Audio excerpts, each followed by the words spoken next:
Hey, you clicked on my video. Appreciate it. Now be sure to like the video and subscribe to the page. Long enough to cover the subject and short enough to keep it interesting. Welcome to Outta My League. I'm Nick Diaz. We live in a football country, and one of the reasons why we all like it is the sense of urgency. There's an urgency to it. It has to win now. But the downside to it is there's no room for improvement. The idea in college football is, 18 to 19-year-old kids can't get better. What you are at the beginning of the season is what you are at the end. That is ridiculous, and it's illogical. The great thing about baseball is they let you find your identity slowly over the season. That's the magic of the sport. And LSU Baseball is now getting to that point. They are finding their shape. They are finding their winning formula. The formula is pretty simple. Aggressive bats and relief pitchers. It can be frustrating to watch, but that's the formula. Hitting and relief pitching, we knew that would be the identity even before the season. But more importantly, what we were questioning is finding out if that formula can actually win you games. But here's a stat for you. This past weekend, every LSU relief pitcher that came in on Friday and Saturday, they all inherited runners on base. And none of those runners scored for Mississippi State. LSU has established that they have some of the best relief pitchers in all of the SEC, and maybe the best relief pitchers in the conference. Because for the first time in program history, LSU relievers earned wins in all 3 games against an SEC opponent. That's the first time in LSU history that's ever happened, against an SEC opponent. They don't have 3 starting pitchers that can go 7+ innings, but they don't need to. They only need a couple of them to go 5 or 6 innings, and that's what Blake Money and Mikhail Hilliard have been doing. And as a result, LSU is 3rd best ERA in the SEC, and that's amazing because that's with the fielding percentage you have on defense, which is pitiful. All of it is with relief pitching. Unbelievable. Absolutely unbelievable win in circumstances for LSU baseball. And some of the things that we found out this weekend is that Sammy Dutton and Grant Taylor will be legit SEC starting pitchers one day. Specifically, Grant Taylor. Throws 93, 97, gets strikes, throws guys out. He has all the right stuff. And their potential is only growing. I made the Kentucky basketball analogy before the season started where I said, the young arms on this team, they're going to take their lumps the first half of the season. Kind of like Kentucky basketball. They get all these big-time 5-star freshmen. They suck in the first half, but then just in time for postseason, they get better. They start to work out the kinks, work out the rust, learn how to play at the college Division I level.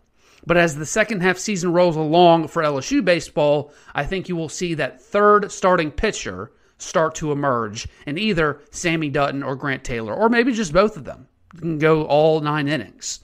This weekend for LSU, it was the midpoint of the season. We are now past the midway point of the regular season. And Grant Taylor, along with Samuel Dutton, they both showed up, and they are starting to show consistent flashes every week, really since the Florida series.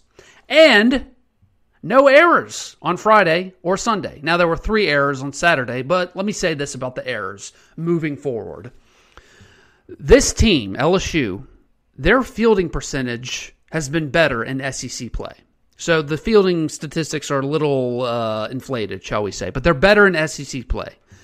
Jay Johnson went on radio, and he said before they went to the bus to Starkville last week, they did fielding drills with the team for like 2 straight hours. Just worked them to death over and over and over again. And the players were so gassed that they didn't say anything on the bus ride to Starkville. So they just worked them. And it, work's starting to pay off. Now, I've said this all year long. Hitting and pitching, you are what you are. You can't fix it in the middle of the season. Fielding, however, is fixable. Especially if it's just a mental problem and not a talent problem, which in this case, it is a mental problem and not a talent problem. But the flip side is you just got to be able to put the work in, and a lot of it. And it sounds like Jay Johnson is doing that with his team. But again, the defense, their improvement will be a slow, methodical improvement as the season sort of trugs along. It's never going to be great like it is with Arkansas, who has the number one fielding percentage in the SEC. You play them this weekend. It's never going to be that great. But if you can get that sucker up past 970 in fielding percentage, past 970 overall, not just in SEC play, but overall, you have something to work with now. Because here's the thing with this LSU team today. They have an advantage other teams don't at this moment. LSU is number 3 in pitching in the SEC, and they are number 2 in total offense in the SEC, and still dead last in fielding. But as I said before, the LSU fielding in SEC play has actually been closer to middle of the road. But let me ask you something, all of you people listening right now. Has this LSU team peaked? Have they reached their full potential? See, when LSU does reach their peak, assuming they do, let me also ask you this. How many more teams in the SEC have a higher ceiling than LSU does at their fullest potential? How many? Definitely Tennessee, I would say. I'd say Tennessee is peaking right now. And probably Arkansas, if you're just going off of talent. But other than them, who else? Who else at their full potential is more talented than LSU?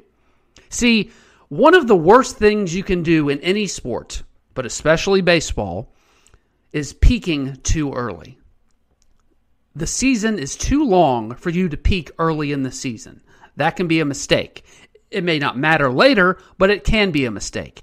LSU, on the other hand, they may still see some struggles going forward in the regular season like they did against A&M or Auburn in the next couple of weeks or in the next month. But LSU has also found what they have to do at the midway point. Because at the halfway point of the season, your team has to say, we found the winning formula. We found the magic elixir. Now, we just need to perfect it and make it more consistent. We found the ingredients, now we need to perfect it. So, when the end of the regular season comes and the postseason comes around, you'll hit the peak moment just at the right time for the postseason. That's what this LSU baseball team found out this weekend in sweeping Mississippi State on the road. They're right where they need to be to make a postseason run to reach their full potential. Now, some housekeeping. As far as the play itself and new people that have emerged, the two Joshes, Josh Stevenson and Josh Pearson, showed up at left field and right field and raked for LSU on Sunday. And your starting left fielder and right fielder are now true freshmen, and they will probably, they will be the starting left fielder and right fielder next year next to Dylan Cruz at center fielder. So your future is bright. I would also go as far to say, because of the way that Giovanni DiGiacomo is hitting right now, and the way that, Dugas is hurt, he's probably going to be out for a little while with a hand injury. No official update on that just yet. But I would go so far as to say, because of those two things, both of the two Joshes, Stevenson and Pearson, they will be your starting left fielder and right fielder going forward this season. And for guys that are inexperienced as true freshmen, it goes back to my theory that this team will be peaking later in the season just at the right time because of all these first and second year guys on your team contributing, along with the fact that you have a new coach with a new system that they're still learning. Now, another question, sweeping Mississippi State on the road is great, but another question that a lot of LSU fans have now been asking is, all right, it's all fine and dandy, but why is this LSU team so good on the road and so bad at Alex Box Stadium? Well, everyone usually thinks it's just the us against the world mentality. I don't think it's that simple. I think it really goes back to the whole potential thing, which is what I've been talking about this entire time. Because this is a younger team that's still learning a new system from a new coach, those types of teams, they can get distracted a little easier when playing at home because your friends are around, your girlfriend wants tickets, your roommates, your family, if they're from Louisiana, they're in town. It's easier for out-of-state families to get tickets to Alex Box Stadium than it is on the road because you're an LSU player, so they're coming in town. You're worried about who's coming, who's not. You're walking around campus. Everyone is bothering you. You go on the road, you don't have any of that. and it benefits you in the long run to focus. And all the good news for LSU is that their toughest opponents are all on the road this season, have been so far and will be going forward, including number 2 ranked Arkansas this weekend, where if LSU wins the series, they will take first place in the SEC West. Thanks for listening to Out of My League. If you like what you heard, be sure to like, share, and subscribe, or follow me on Twitter and Facebook in the description link below.